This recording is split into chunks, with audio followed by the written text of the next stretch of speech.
BJP fire brand మాజీ MLA Raghunandan Rao Medak MP అభ్యర్థి అయ్యారు. చాలా ఫైట్ చేసినట్టున్నారు ఈ ఎంపీ అభ్యర్థి కోసం. అయినప్పటికీ ఎంపీ అభ్యర్థిగా ఖరారైన రఘునందన్ రావు ఇప్పుడు మనతో స్టూడియోలో ఉన్నారు. ఆయనతో మనం మాట్లాడదాం. రఘునందన్ రావు గారు, గుడ్ ఈవినింగ్. గుడ్ ఈవినింగ్ అండి. ఏంటి 30 ఏళ్ల చరిత్ర తిరగరాస్తా అంటున్నారు? ఎప్పుడో 1999లో మెదక్లో బీజేపీ గెలిచింది, ఆలే నరేంద్ర రూపంలో. అది ఆ తర్వాత అసలు అక్కడ బీజేపీ ఉనికే లేదు ఒక రకంగా చెప్పాలంటే. మీరు కూడా గతంలో పోటీ చేశారు, ఎంపీగా ఓడిపోయారు కూడా. ఏంటి ఇప్పుడేంటి? 2 లక్షల పైచీలు కోట్లు తీసుకున్నాం మేము 2019లో కూడా. అవును. సో భారతీయ జనతా పార్టీకి ఒరిజినల్గా బలమైనటువంటి పట్టు ఉంది. సిద్ధాంతపరంగా, సంఘపరంగా ప్రతి గ్రామాల లోపల, మెజారిటీ గ్రామాల లోపల శాఖలు నడిచినటువంటి జిల్లా ఒకప్పుడు మెదక్ జిల్లా. తెలంగాణ రాష్ట్ర సమితి స్థాపన చంద్రశేఖరరావు గారు జిల్లా నుంచి రావడం వల్ల 100కి 70 మంది భారతీయ జనతా పార్టీ, ఆర్ఎస్ఎస్కి అనుకూలంగా పనిచేసేటువంటి పెద్దలందరూ కూడా తెలంగాణ రాష్ట్ర ఆకాంక్షతో తెలంగాణ రాష్ట్ర సమితిలో చేరిన మాట వాస్తవం. దానివల్ల భారతీయ జనతా పార్టీ కొంత బలహీనపడ్డట్టు కనబడిన మాట వాస్తవం.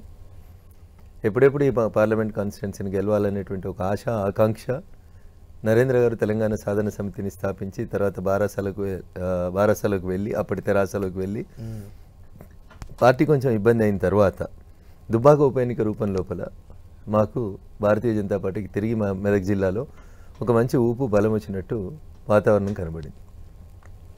సో దాన్ని సద్వినియోగం చేసుకొని 1999లో నరేంద్ర గారు గెలిచిన తర్వాత మళ్ళీ ఈ రోజు దాకా బీజేపీ మెదక్ పార్లమెంట్ గెలవలేదు. నేను ఇటీవల ఈ రాష్ట్ర పర్యటనకు వచ్చిన సందర్భంలో గౌరవ ప్రధానమంత్రి గారి దృష్టికి కూడా ఈ విషయాలన్నీ తీసుకెళ్లడం జరిగింది. సార్, ఈసారి 400 పార్లమెంట్ సభ్యుల్ని గెలవబోతున్నటువంటి మన పార్టీకి మెదక్ కూడా గెలిచి రాబోతున్నాం సార్, అవకాశం ఇవ్వండి అని చెప్పి ప్రధానమంత్రి గారి దృష్టికి కూడా తీసుకురావడం జరిగింది. కాబట్టి వస్తుందని అనుకుంటున్నాం, గెలుస్తుంది అనేటువంటి విశ్వాసం నాకుంది. ఆ రోజు అధికారంలో ఉండి రెండోసారి ముఖ్యమంత్రిగా చంద్రశేఖరరావు గారు ఉండి మంత్రిగా హరీష్ రావు గారు ఉన్నప్పుడే దుబ్బాకల భారతీయ జనతా పార్టీని ప్రజలు ఆదరించారు, గెలిపించారు.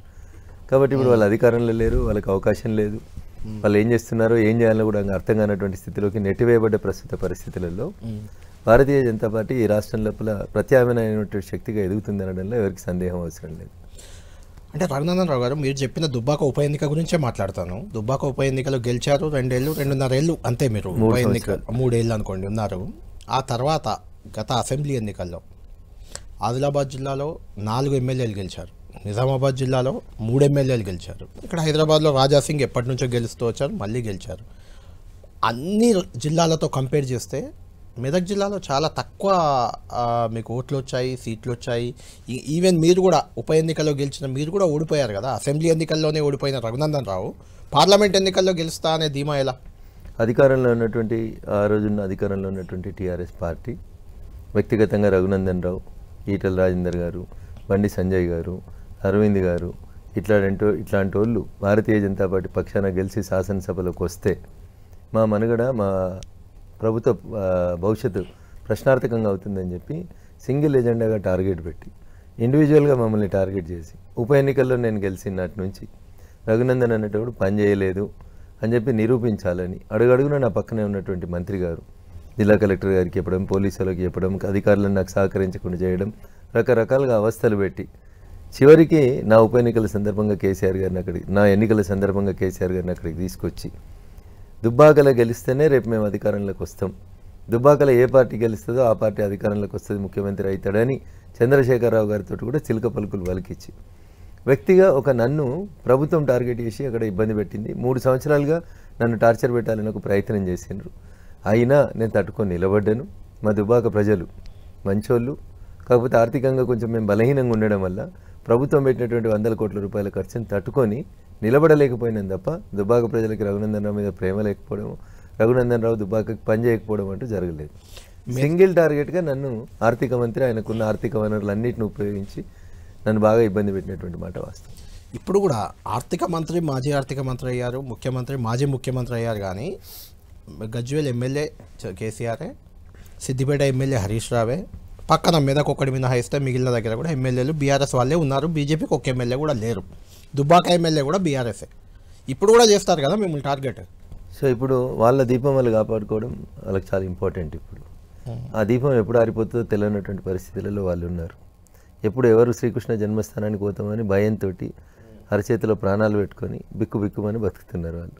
ఇప్పుడు వాళ్ళు నా గురించి ఆలోచించడం కంటే వాళ్ళ బతుకుదెరువు కోసం వాళ్ళు ఆలోచించుకుంటే వాళ్ళ ఆరోగ్యాలకు మంచిది.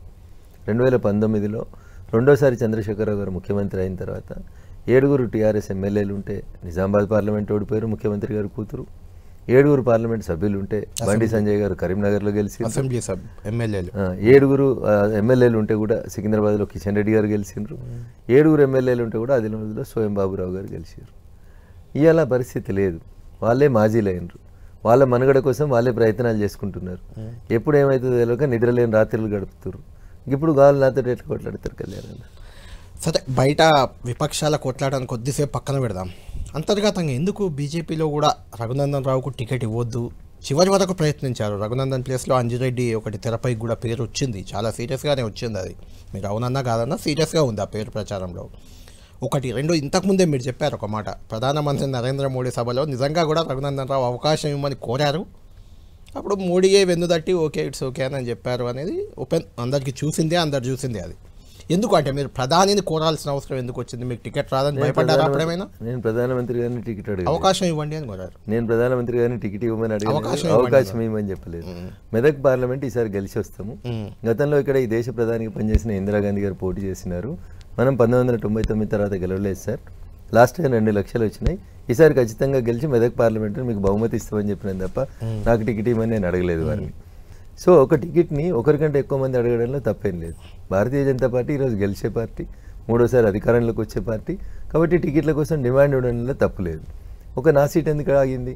పోయినసారి మహబూబ్నగర్లో 3,70,000 ఓట్లు తెచ్చుకున్నారు. ఆల్ ఇండియా భారతీయ జనతా పార్టీకి ఉపాధ్యక్షురాలుగా ఉన్నారు శ్రీమతి డికే అరుణ గారు. వారి సీటు కూడా ఆగింది. సో కాంపిటీషన్ ఎక్కువ ఉన్నప్పుడు గెలుస్తామనే విశ్వాసం ప్రజల నుంచి వచ్చినప్పుడు సీట్ ఆగడం వేరు. మీ పార్టీలోనే ఒక వర్గం రఘునందన్ రావుకు టికెట్ రాకుండా ప్రయత్నాలు చేస్తుంది. ఆడ అసెంబ్లీ ఎన్నికల్లో కూడా వచ్చింది. అది ఇప్పుడే కాదు, దుబ్బాక ఎన్నికలప్పుడు కూడా వచ్చింది. అది ఎందుకు అంటే గ్రూప్లో ఉన్నాయా? మీ పార్టీలో గ్రూపులు ఉన్నాయా? రఘునందన్కు వ్యతిరేకంగా ఒక గ్రూప్ పనిచేస్తుందా? భారతీయ జనతా పార్టీ అంతా కూడా నరేంద్ర మోడీ గారి నాయకత్వంలోనే పనిచేస్తుంది, కాషాయం జెండా కిందనే పనిచేస్తుంది. ఇప్పుడు మీకు నాకు మధ్యలో అభిప్రాయ భేదాలు ఉండడం సహజం. ఒక మనిషికి ఉన్నటువంటి 5 ఏళ్ళే ఒకే సమానమైనటువంటి రీతిలో లేవు, సైజులు కూడా సమానంగా లేవు. కాబట్టి వ్యక్తుల మధ్యలో ఒక అంశం మీదకి వచ్చినప్పుడు అభిప్రాయ భేదాలు ఉండడం సహజం. కానీ పార్టీ లోపల దాన్ని ఏదో అభిప్రాయ భేదాలు అనుకోవడం తప్పు. మీ అభిప్రాయం మీరు చెప్తారు, నా అభిప్రాయం నేను చెప్తాను. ఎన్నికల ప్రచారానికి ఎట్లా పోదామంటే ఒక ఆయన పాదయాత్ర పోదామంటాడు, ఒక ఆయన మోటార్ సైకిల్ అంటాడు, ఇంకొక ఆయన కార్ల మీద పోదామంటాడు. రకరకాల వ్యక్తుల నుంచి రకరకాల అభిప్రాయాలు వస్తాయి. అన్నిటినీ క్రోడీకరించిన తర్వాత పార్టీ అధ్యక్షుడు తీసుకునే నిర్ణయమే తుది నిర్ణయం. దానికి అందరం కట్టుబడి ఉంటుంది. రైట్. రఘునందన్ని గట్టి వాయిస్గా చూస్తారు, ప్రజల పక్షాన పోరాడే ఒక నాయకుడిగా మిమ్మల్ని చూస్తుంటారు, ప్రజల కోసం మాట్లాడతారు, ప్రభుత్వాలను నిలదీస్తారనే ఇమేజ్ కూడా మీకు ఉంది. ఉప ఎన్నికలో గెలిచిన తర్వాత ఇంకా అది ఎక్కువ వచ్చింది మీకు ఇమేజ్. అయినా ఎందుకు ఓడిపోయారంటే ఏం చెప్తారు? దుబ్బాకలో టార్గెట్ చేయడం ఒకటే కాదండి, రేవంత్ రెడ్డిని కూడా టార్గెట్ చేశారు, కానీ ఆయన గెలిచి వచ్చాడు కదా. రేవంత్ రెడ్డి గారు కూడా కొడంగల్లో ఓడిపోయారు, తర్వాత ప్రజలు ఎలక్షన్లో కొడంగల్లో గెలిచారు కదా. మొన్నటిది వేరు. మొన్నటిది వాళ్ళ పార్టీకి ఒక వాతావరణం వచ్చిన తర్వాత ఆయన ఒక ముఖ్యమంత్రి అభ్యర్థిగా ఎక్స్పోజ్ అయిన తర్వాత గెలిచి వచ్చాడు. 2018 డిసెంబర్లో జరిగిన ఎన్నికలలో కొడంగల్లో రేవంత్ రెడ్డిని టార్గెట్ చేస్తే రేవంత్ రెడ్డి గారు కూడా ఓడిపోయినారు. రాజ్యం ఎప్పుడు కూడా హింస చేయాలనుకుంటే, ఒక వ్యక్తిని టార్గెట్ చేయాలని అనుకుంటే రాజ్యం చేసేటువంటి హింస ముందు వ్యక్తులు నిలబడలేరు, తట్టుకోలేరు. చాలా రేర్ అకేషన్స్లో రేరుగా ప్రజల మద్దతు దొరికినప్పుడు నిలబడడానికి అవకాశం ఉంటుంది. చంద్రశేఖరరావు గారు వారి పార్టీ, వారి అహంకారము, వారి మనుషుల్ని గుర్తిస్తలేరు, వీళ్ళకి బుద్ధి చెప్పేందుకు ఒకటి అవసరం ఉన్నాడు అని అనుకున్నప్పుడు దుబ్బాక ప్రజలు రఘునందన్ని గెలిపించారు. రఘునందన్ ఉన్న పార్టీ అసెంబ్లీలో గెలిచేటట్లేదు, రఘునందన్ ఉన్న పార్టీ అధికారంలోకి వచ్చేటట్లేదు. పోని బీఆర్ఎస్ వాడు అధికారంలోకి వచ్చి ఇంత 4 పనులు అయితే ఏమో అని ఆశ కొద్దీ కూడా ప్రజలు ఇంకొక రకంగా ఆలోచించుంటారు. ఒక గెలుపుని, ఒక ఓటమిని రెండింటిని కూడా బాగా లార్జర్ ఇంట్రెస్ట్ లోపల చర్చకు పెట్టుకోవాల్సినటువంటి అవసరం ఉంటుంది కళ్యాణ్ గారు. అంతేగాని ఒక ఎన్నికకి పొత్తు ఉండదు, పొంతనుండదు. రఘునందన్ గెలవడం అనేది ఉప ఎన్నికలలో అవసరం. బారాసా పోతున్నటువంటి ఒంటెత్తి పోకళ్ళకి ఒక స్పీడ్ బ్రేకర్ అవసరం కాబట్టి రఘునందన్ని గెలిపించినారు. అక్కడ భారతీయ జనతా పార్టీ తెలంగాణలో అధికారంలోకి వస్తలేదని ప్రజలు ముందే అనుకున్నట్టున్నారు. బహుశా బీఆర్ఎస్ అధికారంలోకి వస్తేమని అనుకున్నట్టున్నారు. ఎంతసేపు మా రగన కొట్లాడుతున్నాడు మా తరఫున, కానీ కష్టపోతున్నాడో ఇబ్బంది అవుతుంది, సరే అధికార పార్టీని గెలిపిస్తే ఏదో 4 రూపాయల పని అవుతుంది అనుకొని గెలిపించారు. ఇప్పుడు కూడా మీరు అదే మైండ్ సెట్లో ఉన్నారా? అంటే కేంద్రంలో అధికారంలోకి రాబోతుంది బీజేపీ కాబట్టి బీజేపీనే గెలిపిస్తారు, ఇదేనా మీ లైన్? నేనేం చెప్తున్నానా, ఇది నా లైనో, 10 టీవీ లైనో, కళ్యాణ్ గారి లైనో అని నేను అనుకుంటున్నాను. ఈ దేశంలో ఉన్న ఏ సర్వే ఏజెన్సీ అయినా, ఏ టీవీ ఛానల్ అయినా నరేంద్ర మోడీ గారు 3వసారి గెలుస్తలేరు అని చెప్పిన వాళ్ళు ఎవరన్నా ఉంటే చెప్పుండ్రు. ప్రతి సర్వే రిపోర్టు కాశ్మీర్ నుంచి కన్యాకుమారి దాకా మేమంటే ఇష్టం ఉన్న టీవీ, మేమంటే వ్యతిరేకించే టీవీ, సిద్ధాంతపరంగా మమ్మల్ని వ్యతిరేకించేటువంటి పొలిటికల్ పార్టీస్ కూడా ఆన్ రికార్డ్, ఆఫ్ రికార్డ్ ఏం చెప్తున్నారన్న 3వసారి నరేంద్ర మోడీ గారు ప్రధానమంత్రి అవుతారని చెప్తున్నారు. ఇంక మళ్ళీ మేము అధికారంలోకి వస్తాం. నేను అదే అంటున్నా రఘునందన్ గారు, అంటే మీకున్న ఒక సింగిల్ పాయింట్ ఎజెండా మూడోసారి మోడీ అధికారంలోకి వస్తారు కాబట్టి మేము ఇక్కడ గెలవబోతుంది బీజేపీ, అంతే కదా మీరు చెప్పేది. అంటే నేను ఎందుకంటున్నా ఇదంటే తెలంగాణకు బీజేపీ ఏమీ చేయలేదు గత 10 ఏళ్ళుగా, తెలంగాణకు నిధులు ఇవ్వలేదు, తెలంగాణ డెవలప్మెంట్కు సహకరించలేదు, ఇదే చెప్తూ వచ్చింది కదా బీఆర్ఎస్ పార్టీ చెప్తూ వచ్చింది. అందులో కొంత వాస్తవం కూడా ఉంది కదా. అమ్మ అన్నం ఉడికిందా లేదా చూడాలంటే ఒక మెతుకు చూస్తే చాలంటే. బాగారెడ్డి గారని గౌరవనీయులు స్వర్గీయ బాగారెడ్డి గారు ఎంపీగా ఉన్నప్పుడు, ఇందిరాగాంధీ గారు మా మెదక్ పార్లమెంట్ నియోజకవర్గం నుంచి గెలిచినప్పుడు మెదక్ జిల్లా ప్రజలకు వారు ఇచ్చిన మాట మెదక్కు రైలు పంపిస్తా అని.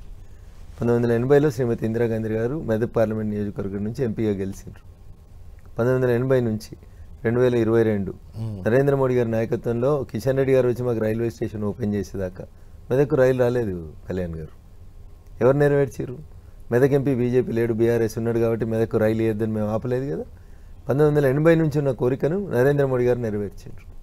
2004 యూపీఏ 1లో కేంద్ర మంత్రిగా చంద్రశేఖరరావు గారు ఉండి తన పక్కింట్లో ఉండే లాలూ ప్రసాద్ యాదవ్ రైల్వే మంత్రి ఉంటే 2005 రైల్వే బడ్జెట్లో 300 కోట్ల రూపాయలని తూప్రాన్ దగ్గర ఉన్న మనోహరాబాద్ దగ్గర నుంచి గజ్వేల్, సిద్దిపేట, సిరిసిల్ల, మీకేలు, పెద్దపల్లి దాకా రైల్వే లైన్ మంజూరైందని రైల్వే బడ్జెట్లో అనౌన్స్ చేయించి చెప్తున్నా ఒకటే మాట కంటిన్యూటీ.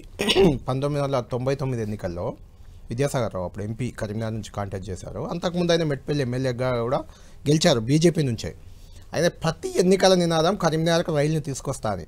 ఆల్మోస్ట్ ఆయన రాజకీయాల నుంచి తప్పుకున్నాక వచ్చింది రైలు, అంత లేట్ అయింది నేను చెప్పేది. అదే నరేంద్ర మోడీ గారు అధికారంలోకి వచ్చిన తర్వాతనే రైళ్లు వచ్చినాయి.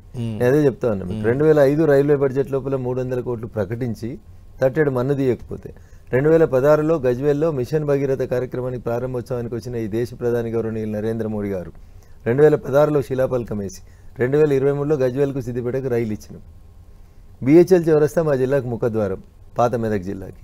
బిహెచ్ఎల్ చౌరస్తాలో ట్రాఫిక్ కంజెషన్ తట్టుకోలేకపోతున్నామని ఇబ్బంది అవుతుందని సుమారు 1200 కోట్ల రూపాయలు ఇచ్చి బిహెచ్ఎల్ చౌరస్తాని 6 లేన్స్, ఫ్లైఓవర్స్, సిగ్నల్ లేనట్టు చౌరస్తాగా మార్చింది భారతీయ జనతా పార్టీ నరేంద్ర మోడీ గారి ప్రభుత్వం. బాలానగర్ దగ్గర నుంచి నర్సాపూర్ మీదుగా మెదక్ వరకు 765D నేషనల్ హైవే ఎవరు అడగకుండా ఇచ్చి, మా ఎమ్మెల్యే లేరు, మా ఎంపీ లేకుండా ఇచ్చి రోడ్డును కంప్లీట్ చేసింది భారతీయ జనతా పార్టీ. మెదక్ నుంచి రామాయంపేట, దుబ్బాక, సిద్దిపేట నుంచి ఎల్కతుర్తి వరకు 1600 కోట్ల రూపాయలు పెట్టి 765DG ఇంకొక నేషనల్ హైవే పనులని 75% పూర్తి చేసింది నరేంద్ర మోడీ గారి ప్రభుత్వం. అదే రకంగా మీరు తీసుకుంటే నిజామాబాద్ నుంచి కాళ్ళకల్ దాకా రావడానికి ఒక ఎత్తు, కాళ్ళకల్ నుంచి కొంపల్లి దాకా రావడం ఇంకొక ఎత్తు. ఇలా కొంపల్లి నుంచి సుచిత్ర, కొంపల్లి నుంచి కాళ్ళకల్ వరకు 6 లేన్స్ రోడ్డు, ఫ్లైఓవర్లు ఇవన్నీ మంజూరు చేసింది భారత ప్రభుత్వం నరేంద్ర మోడీ గారి నాయకత్వం. ఉప్పల వైపు వెళ్ళినటువంటి ఆ బ్రిడ్జిలన్నీ చాలా ఏళ్ల నుంచి అది కన్స్ట్రక్షన్ లోనే ఉంది. అది కూడా కేంద్ర ప్రభుత్వం చేస్తున్న పని, అది కూడా కేంద్ర ప్రభుత్వమే చేస్తుంది. చే నెంబర్ దగ్గర, అంబర్పేట దగ్గర చేస్తుంది, కేంద్ర ప్రభుత్వమే చేస్తా ఉంది. పనులు అవ్వట్లేదు. రెండోది రఘునందన్ గారు, మీరు ఏమేం చేశారో, మీరు నేషనల్ హైవేస్, రైళ్లు ఇవి చెప్తుంటారు, మీరు చేయని కూడా చాలా ఉన్నాయి. వాటిని కన్వీనియంట్ గా దాటేస్తుంటారు. బీజేపీ వాళ్ళు అవి దాటేస్తారు. ఉదాహరణకి బీఆర్ఎస్ కాంగ్రెస్ వాళ్ళు చెప్తాను, బీఆర్ఎస్ కాంగ్రెస్ వాళ్ళు వాటినే చెప్తున్నారు. ఉదాహరణకి విభజన చట్టంలో ఇచ్చిన హామీలు కానీ, లేకుంటే ప్రాజెక్టు ఒక కాళేశ్వరం కానీ, పాలమూరు రంగారెడ్డి కానీ, జాతీయ హోదా కానీ చాలా పెద్ద ఎత్తున బెనిఫిట్ వచ్చేటివి. ITIR కానీ, యూపీఏ గవర్నమెంట్ ఇచ్చిన ITIR కానీ, ఇవి అన్నింటినీ రద్దు చేశారు. ఒక్క మెడికల్ కాలేజ్ ఇవ్వలేదు తెలంగాణకి, ఒక్క నవోదయ ఇవ్వలేదు. ఇవే కదా చెప్పేది. అంటే జనాలకు ఇవి ఖచ్చితంగా కావాల్సినవి మీరు చేయలేదు అనేది ఒక విమర్శ. దాంతోపాటు మీరు అన్నట్టు నేషనల్ హైవే వెళ్ళాలి, ఒక స్టేట్ నుంచి ఒక స్టేట్కి వెళ్ళాలంటే మధ్యలో తెలంగాణ ఉంటే వెళ్ళాల్సిందే కదా. దాన్ని కూడా మీరు ప్రతిసారి నేషనల్ హైవేసే చెప్తుంటారు అంతా బీజేపీ నాయకులు ఎవరైనా. ఇప్పుడు నేను చెప్పినటువంటి బాలానగర్ నుంచి నర్సాపూర్ మీదుగా మెదక్గా పోయేది తెలంగాణలోనే పోతుంది ప్యూర్లీ, అది వేరే రాష్ట్రానికి కనెక్టివిటీ లేదు. మెదక్ నుంచి రామాయంపేట నుంచి సిద్దిపేట నుంచి ఎల్కతుర్తి వచ్చేది విత్ ఇన్ ద తెలంగాణ స్టేట్లోనే ఉంటుంది. ఇట్లా చెప్పమంటే నేను ఒక 100 ఉదాహరణలు చెప్పగలుగుతా. అయితే లైలాని చూడాలంటే మజ్ను కళ్ళతో చూడాలి. బీయింగ్ ఏ రిపోర్టర్గా మీరు మమ్మల్ని ప్రశ్నించాలి కాబట్టి ప్రశ్నిస్తున్నారు అనుకునే నేను ఈ సమాధానాలు చెప్తా ఉన్నాను. ఈ దేశంలో ఉన్నటువంటి ప్రతి జిల్లాకి ఒక మెడికల్ కాలేజ్ ఇవ్వాలనేది భారత ప్రభుత్వం ఒక కేంద్ర కేబినెట్ ఒక తీర్మానం తీసుకుంది, ఒక నిర్ణయం తీసుకుంది. తెలంగాణలో 12 మెడికల్ కాలేజీలు ఉన్నాయి, ఆంధ్రప్రదేశ్లో 15 మెడికల్ కాలేజీలు ఉన్నాయి, బీహార్లో లేవు, యూపీలో 3 ఉన్నాయి అనుకుందాం. ఉదాహరణకి కొత్తగా మంజూరైనటువంటి మెడికల్ కాలేజీలని ఆల్రెడీ మీరు 3 పూటలు బిర్యానీ తింటారు కళ్యాణ్ గారు, నాకు కారం మెతుకులు కూడా లేవు, నాకు అన్నం పెట్టడం సమంజసం అంటారా? 3 పూటలు బిర్యానీ తింటున్నానికి ఇంకొక 2 బిర్యానీలు కొనిచ్చడం సమంజసమా? సో టీమిండియా కెప్టెన్గా నీతి ఆయోగ్ అనేటువంటి సంస్థను పెట్టినప్పుడు ఈ దేశ ప్రధాని గారు అందరు ముఖ్యమంత్రులను కూర్చోబెట్టి చెప్పిన మాట టీమిండియా కెప్టెన్గా అన్ని రాష్ట్రాలు సంతులిత సమ్మేళనంతో కూడినటువంటి ఒకే రకమైనటువంటి అభివృద్ధికి దారితీస్తే బాగుంటుందని కోరుకున్నారు. దాంట్లో భాగంగానే ఇక్కడ ఆల్రెడీ 15 మెడికల్ కాలేజీలు ఉన్న చోట ఒక రాష్ట్రంలో ఒక 0 మెడికల్ కాలేజీలు ఉన్న చోటికి పోటీ పెట్టలేం కాబట్టి ఎక్కడైతే తక్కువ ఉన్నాయో అక్కడ ఇచ్చాం, ఇవ్వాలనుకున్నాం. ప్రతి జిల్లాకు ఒక మెడికల్ కాలేజీని నరేంద్రుడి నాయకత్వంలో ఇస్తాం. మేము ఒక ఎయిమ్స్ ఇచ్చినాం. ఎయిమ్స్కి మీరు ఏం చేసారు? పాత బీబీనగర్లో ఉన్నటువంటి కాలేజీ ఇచ్చారు తప్పితే కొత్త జాగి ఇవ్వలేదు. ట్రైబల్స్ యూనివర్సిటీకి జాగి ఇవ్వలే. హార్టికల్చర్ యూనివర్సిటీ ఇచ్చినాం. వాటి గురించి మాట్లాడారు. మాట్లాడితే మన మీడియా మిత్రులకు ఒక ఇదే అలవాటు అయిపోయింది. విభజన చట్టంలో ఉన్న హామీలు, ఉక్కు ఫ్యాక్టరీ కూడా హామీలు వేరు. నేను అదే చెప్తా ఉన్నా అన్న, దయించి ఓపికగా వినాలి. ప్రేక్షకులు కూడా అర్థం చేసుకున్నారు కాబట్టి ఇలా బీఆర్ఎస్గా పరిస్థితి వచ్చింది. బయ్యారంలో ఉక్కు ఫ్యాక్టరీ పెట్టమని చెప్పలేదు. విభజన చట్టంలో ఏం చెప్పారంటే ఒక టెక్నికల్ ఎక్స్పర్ట్ కమిటీ వేయండి, ఆ కమిటీ అక్కడ ఫ్యాక్టరీ పెట్టొచ్చు అని చెప్తే పెట్టండి అని చెప్పిండ్రు. ఫీజిబిలిటీ లేదని చెప్పి ఈరోజు భారతీయ జనతా పార్టీలో చేరినటువంటి గౌరవ నాటి పార్లమెంట్ సభ్యులు సీతారాం నాయక్ గారే సభ్యులుగా ఉండి దానికి ఒక ఎంక్వైరీ కమిటీ చేసిండ్రు. ఫీజిబిలిటీ లేదని అప్పుడే ఇచ్చిండ్రు వాళ్ళు. ఫీజిబిలిటీలో చోట ఎట్లా పెడతారన్నా? నువ్వు ఈ ఛానల్ నడపాలంటే నెల ₹1 కోటి రావాలి. ఫీజిబిలిటీ 20 లక్షలే వస్తుంది. ఛానల్ ఎట్లా నడుపుతావు? చోటుకి కూడా మీరు ఉక్కునిస్తూ ఫ్యాక్టరీలు నడుపుతున్నారు గుజరాత్లో అనేది కదా. నేనేమంటానంటే ఇది మాట్లాడడానికి, ఉత్తగా బురద జల్లడానికి భారతీయ జనతా పార్టీ నరేంద్ర మోడీ గారు గుజరాత్ రాష్ట్రానికి సంబంధించిన వారు కాబట్టి అన్ని గుజరాత్కే తీసుకుపోయారని తిట్టడానికి తప్ప మరి మెడికల్ కాలేజీలు గుజరాత్ కోలేదు. గుజరాత్ ఉత్తరప్రదేశ్కి వచ్చినాయి, బీహార్కి పోయినాయి. గుజరాత్ ఎన్నికల ముందు గుజరాత్లో ఎన్ని లక్షల కోట్ల అభివృద్ధి పనులు చేశారు వాస్తవం కాదా? తెలంగాణలో జరిగాయమైన అభివృద్ధి పనులు బీజేపీ తెలంగాణ రాష్ట్రానికి ముఖ్యమంత్రిగా ఉన్నటువంటి చంద్రశేఖరరావు గారు, ఆర్థిక మంత్రిగా ఉన్నటువంటి హరీష్ గారు, ఐటీ మంత్రిగా ఉన్నటువంటి కేటీఆర్ గారు ఎన్ని ఐటీ పరిశ్రమల్ని సిరిసిల్లకు తీసుకుపోయినరు? ఎన్ని ఐటీ పరిశ్రమల్ని సిద్దిపేటకు తీసుకుపోయినరు? దుబ్బాకకి ఎందుకు ఒక్కటి రాలేదు? మెడికల్ కాలేజ్ సిరిసిల్లకు ఒకటి ఎందుకు అవుతుంది? గజ్వేల్కి ఒకటి ఎందుకు అవుతుంది? సిద్దిపేటకు ఒకటి ఎందుకు అవుతుంది? దుబ్బాక ఎందుకు రాదు? 119 నియోజకవర్గాల్ని సమానంగా చూడడం చేత కానీ వీళ్ళు పైన గురించి మాట్లాడేటువంటి నైతిక హక్కు ఎక్కడ ఉంటుంది? Right. You don't have the local standing. Okay, నువ్వు తప్పు చేస్తున్నావు, నన్ను తప్పు చేస్తున్నావు అని ఏలు పెట్టేటువంటి నైతిక హక్కు నీకెక్కడిది? రైట్. రఘునందన్ గారు ఇక పాలిటిక్స్కి వద్దాం. కొంత పాలిటిక్స్ కూడా చాలా ఇంట్రెస్టింగ్ ఇప్పుడు. ఎందుకంటే మీరు కవిత అరెస్ట్ అవుతుంది అని మొట్టమొదట చెప్పిన వ్యక్తి రఘునందన్ రావు. అడ్వకేట్గా చెప్పారా, మీరు ఆ కేసు పూర్వాపరాలు పరిశీలించి చెప్పారా, రాజకీయంగా చెప్పారా, ఒక నిమిషం పక్కన పెడితే నిజంగానే అరెస్ట్ అయ్యారు నిన్న. కవిత అరెస్ట్ కాకపోవడం వల్లే బీజేపీని జనం నమ్మట్లేదు, బీజేపీకి బీఆర్ఎస్కి ఏదో అలయన్స్ ఉంది అని భావిస్తున్నారు, దానివల్ల అసెంబ్లీ ఎన్నికల్లో నష్టం జరిగింది, కాబట్టి పార్లమెంట్ ఎన్నికల్లో లబ్ధి చేకూరాలంటే కవిత అరెస్ట్ జరగాల్సిందే అనేది మీ బీజేపీ నేతల చాలామంది అభిప్రాయంగా చాలా సందర్భాల్లో ఓపెన్గా వ్యక్తం చేస్తే దాఖలాలు ఉన్నాయి. మీరు అరెస్ట్ అవుతారన్నప్పుడు ఎలా అనుకున్నారు? ఇప్పుడు నిజంగానే అరెస్ట్ అవ్వడానికి మీకున్న ఇన్ఫర్మేషన్ ఏంటి? అసలు ఎందుకు ఇప్పుడు అరెస్ట్ చేశారు ఈ సమయంలో?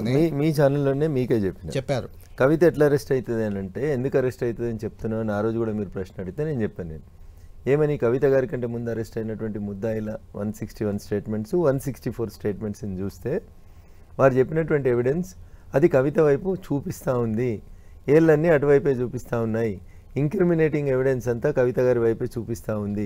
కాబట్టి ఇతర ముద్దాయిలను అరెస్ట్ చేసి రిమాండ్ చేస్తున్నప్పుడు కోర్టు ముందు వాళ్ళు ఉంచినటువంటి కాగితాలు, ఈడీ ఉంచినటువంటి కాగితాలను చదివితే ఒక వకీలుగా నాకు అర్థమవుతా ఉంది ఇవాళ కాకపోతే రేపు కవిత గారు అరెస్ట్ అవుతారని. ఇదే వర్డింగ్ నేను మీకు చెప్పారు. లోక్సభ ఎన్నికల ముందు షెడ్యూల్ వచ్చే ముందు రోజు అరెస్ట్ అయ్యారు. కళ్యాణ్ అన్న, నేను ఒక మాట చెప్తాను.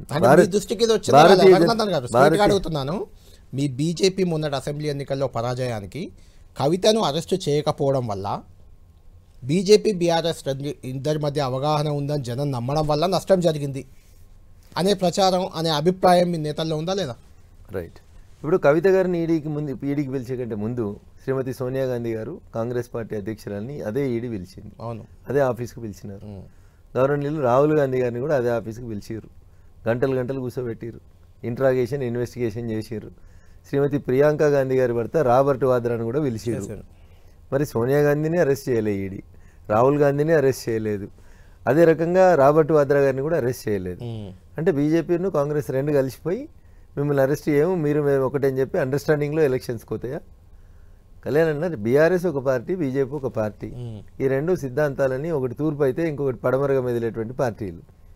వాళ్ళని అరెస్ట్ చేస్తే మీరు గెలుస్తారు, వాళ్ళని అరెస్ట్ చేయలేదు కాబట్టి మీరు ఓడిపోయినారనే పర్సెప్షన్ డెవలప్ అండర్స్టాండింగ్ లేదు అని చెప్పుకోవడానికి అరెస్ట్ జరిగింది అనేది కాంగ్రెస్ నేతలు సీఎం రేవంత్ రెడ్డి సహా అన్నమాట. ఇది రేవంత్ రెడ్డి గారు అధికారంలోకి వచ్చినాక ఏం మాట్లాడుతున్నారో, అధికారం లేనప్పుడు ఏం మాట్లాడుతున్నారో మీరు ఒకసారి ఆలోచించాలి దయచేసి.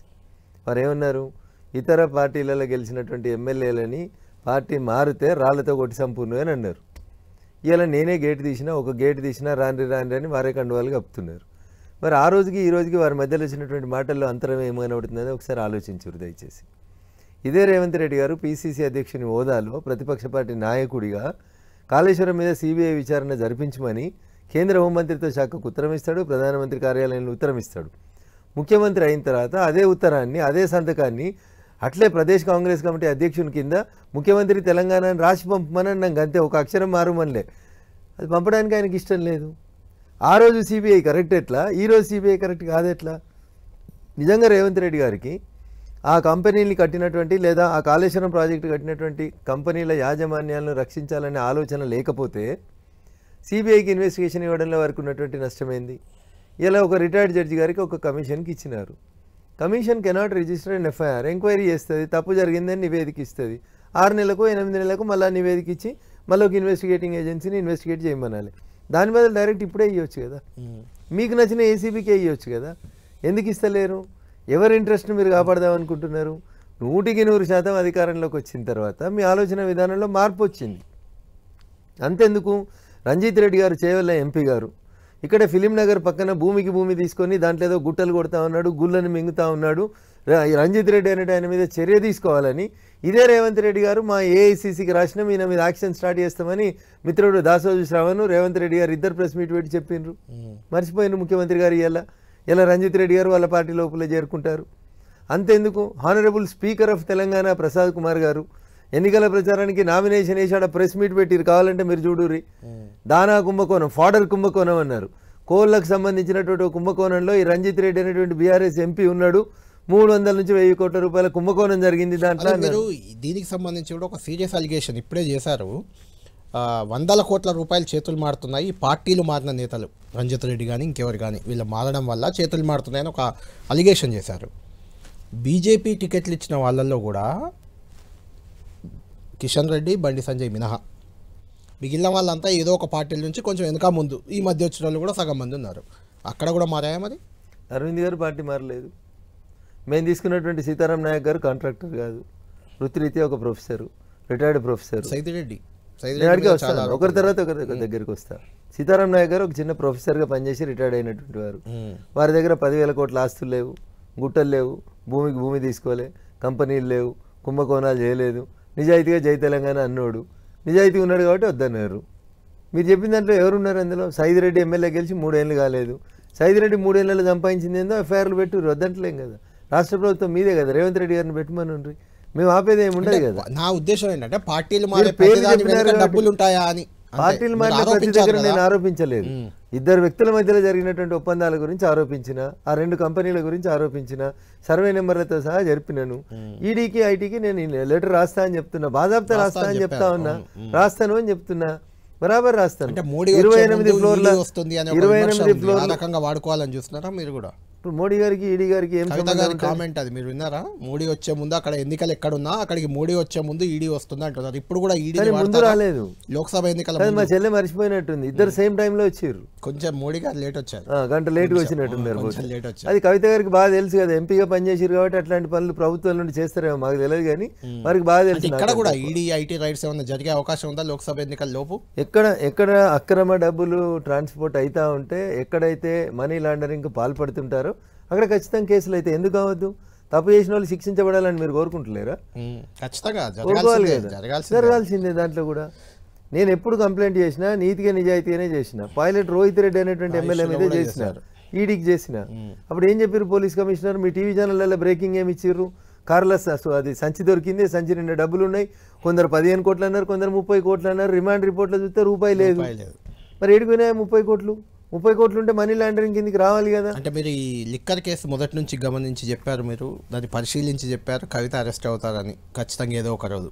ఇప్పుడు ఏమనిపిస్తుంది మీకు? అంటే లిక్కర్ కేసు చూసినప్పుడు అరెస్ట్ అయ్యారు, ఈడీ విచారణ జరుగుతుంది, కవితకు అంటే అడ్వకేట్ కూడా మీరు బెయిల్ వచ్చే అవకాశం ఉందా? కొద్ది రోజులు జైల్లోనే ఉండే అవకాశం ఉందా? మీకేంటి విషయం సుప్రీంకోర్టు పరిధిలో ఉంది కాబట్టి ఒక వకీల్ ఇంతకంటే ఎక్కువ మాట్లాడకూడదు. రైట్, ఓకే, అది పక్కనే పెడదాం. దాని గురించి మీరు ఇంతకుముందు అరెస్ట్ అవుతారని అయితే ఈజీగా చెప్పేశారు. అప్పుడు కూడా కోర్టు పరిధిలో బెయిల్ కూడా వస్తుంది.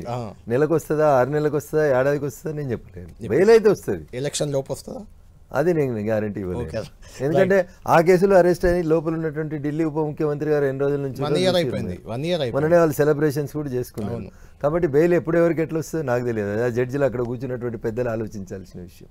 అందుకనే సబ్జుడిస్ దాని గురించి. ఒకటి ఏంటంటే రఘునందన్ గారు, మీకు లొంగని వాళ్ళ మీద, బీజేపీకి లొంగని వాళ్ళ మీద ఐటీ ఈడీ దాడులు జనరల్గా చేస్తుంటారు అని ఒక విమర్శ ఉంది. మీకు కేసీఆర్ కూడా ఒక ప్రెస్ మీట్లో అది క్లియర్గా చెప్పారు. ఏమని? వాషింగ్ పౌడర్ నిర్మా ఒక యాడ్ని చూపిస్తూ ఇందులో చేరిన వాళ్ళు ఎవరైతే కండువా కప్పుకుంటారో కేసులు అప్పటి వరకు ఉంటాయి, కండువా కప్పుకున్న వాళ్ళు పునీతులు అయిపోతారు, అయిపోతారు, తెల్లారే కేసులు పోతాయి. కేసులు పోవు, వాళ్ళ జోలికి వెళ్ళదు. మళ్ళీ ఇప్పుడు వాళ్ళ పార్టీలోనే ఉన్నారు. నామా నాగేశ్వరరావు గారు కేసు అయింది, వారు కోర్టుకు పోయినరు, బెయిల్ తెచ్చుకున్నారు, స్టే తెచ్చుకున్నారు. మరి ముఖ్యమంత్రి గారు ఏం చేయగలుగుతారు? వారిని ఒకసారి ఒక కోర్టు ఇన్వాల్వ్ అయ్యి పోలీసులు ఎంతవరకు చేయగలుగుతారు అనేది ఫస్ట్ తెలుసుకోవాలన్నా. పోలీసు వాళ్ళు ఎఫ్ఐఆర్ చేయగలుగుతారు, పోలీసు వాళ్ళు అరెస్ట్ చేయగలుగుతారు, పోలీసు వాళ్ళు ఛార్జ్ షీట్ వేయగలుగుతారు. తర్వాత కోర్టు స్టే ఇచ్చిన తర్వాత ముఖ్యమంత్రి ఏం చేయలేరు, ప్రధానమంత్రి గారు కూడా ఏం చేయలేరు. దిస్ ఈజ్ కామన్ సెన్స్ అండి. అంటే మూవ్మెంట్ అనేది స్లోగా ఉంటుంది, ఫాస్ట్గా. ఒకసారి కోర్టు స్టే ఇచ్చిన తర్వాత మీరు ఆరోపించిన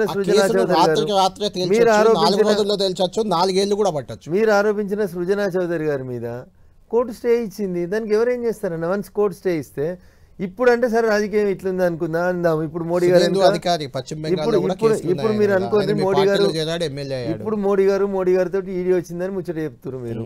జయలలిత మీద కేసు అయిన తర్వాత జయలలిత గారికి శిక్ష పడేసరికి పట్టిన కాలం కళ్యాణ్ గారు 18 సంవత్సరాలు పట్టింది. ఆ మధ్యలో వారు 2 సార్లు ముఖ్యమంత్రి అయింది. 18 సంవత్సరాల తర్వాత శిక్ష పడింది వారికి. అప్పుడు మోడీ గారు లేరు, అప్పుడు ఈడీ గారు లేరు, అప్పుడు భారతీయ జనతా పార్టీకి సంబంధం లేదు. అందుకనే ఎఫ్ఐఆర్ నమోదై ఛార్జ్ షీట్ ఫైల్ అయిన తర్వాత ఆ కేసు విచారణకు సంబంధించిన బాధ్యత అంతా గౌరవ న్యాయమూర్తుల చేతిలో ఉంటుంది. అది 6 నెలలకు శిక్ష పడుతుందా, 6 ఏళ్ళకు పడుతుందా, 16 ఏళ్ళకు పడుతుందా అనేది it all depends upon the advocates. ఇప్పుడు వకీళ్ళ తెలివితేటలన్నా కేసు 3 నెలల్లో ముగిస్తారు, 6 నెలల్లో ముగిస్తారు, 30 ఏళ్ళు పోతుంది. దాని వెనక కేంద్రం ప్రమేయం కానీ ఇది కానీ ఉండదంట. కోర్టులో ఛార్జ్ షీట్ పడిన తర్వాత ఆ కేసు విషయం లోపల ఏ ప్రభుత్వానికి ప్రమేయం ఉండదు, కేంద్రానికి ఉండదు, రాష్ట్రానికి ఉండదు. Right, okay. రఘునందన్ గారు, జనరల్గా బీజేపీ అయోధ్య రామ మందిరాన్ని ఎక్కువగా ప్రొజెక్ట్ చేస్తున్నట్లుగా అనిపిస్తుంది. అంటే అక్షింతలు పంపారు, అయోధ్య రామ మందిరం అంత ఈజీగా కాలేదని చెప్పే ప్రయత్నం మా వల్లే అయిందని. తర్వాత కామన్ సివిల్ కోడ్ ఒకటి మొన్ననే వచ్చింది, 370 ఆర్టికల్. అంటే ఇలాంటి అంశాలు, అంటే హిందుత్వ ప్రధానంగా ఇలా హిందువులకు కొంత అలా అట్రాక్ట్ చేసే అంశాలే ఉంటాయి ఇందులో. వాటిని ఎజెండాగా తీసుకునే ముందుకెళ్ళడం, రాముడు అంటే బీజేపీకే అంకితం, బీజేపీ మనిషి అనేలా చెప్పడం, అదేనా మీ ఎన్నికల ఎజెండా ఈసారి? సో ఇంత దుర్మార్గంగా కళ్యాణ్ గారు మాట్లాడితే నేనేం చేస్తా చెప్పు. ప్రజాస్వామ్యం అంటే ఏందన్నా? ప్రజల కొరకు ప్రజల చేత ప్రజలే ఎన్నుకున్నది ప్రజాస్వామ్యం. Majority is law. మెజారిటీ ప్రజలు ఈ దేశంలో ఎవరున్నారు? హిందువులు ఉన్నారు. అవును. సో హిందువుల ఆకాంక్షలను నెరవేర్చడం తప్పని లేదు. భారతీయ జనతా పార్టీ అక్కడికే వస్తున్నా.